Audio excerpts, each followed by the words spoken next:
ჩვენ იმიტომ ვიტყოდით ეს შემოსავლების სამსახურის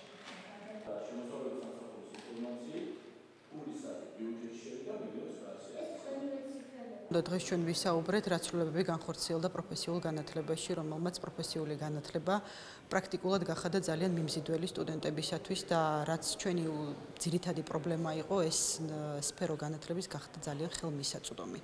ეს იყო ერთ-ერთი ძირითადი ამოცანა, რომელსაც დღეს ჩვენ თავიდან ბოლომდე უპასუხეთ. ჩვენ თუ გადავხედავთ, როგორ მიმდინარეობს და რან აკადემიოდის სტუდენტებისა, ძალიან ნადვილად დავინახავთ, რომ დღეს პროფსასწავლებლებში ვაკანტური ადგილები აღარ არის. არის ბოლომდე შევსებული. ეს მოხერხდა, რა თქმა უნდა, პროგრამების დახვეწის და გახანგრძლივების და ხარისხის ამაღლების შედეგად, რაც მთავარია, დიდი წვლილი შეიტანა დაფინანსების ახალმა სქემამ, რომელიც ჩვენ შემოვიღეთ და რომელიც არის ადეკვატური და ეფექტური. ამაზე იყო შენიშვნები წინა წლებში 2011-12 წლებში და სახელმწიფო აუდიტმა ძალიან კარგად აჩვენა, რამდენად არაეფექტური იყო ის მონოვაუჩერული დაფინანსება.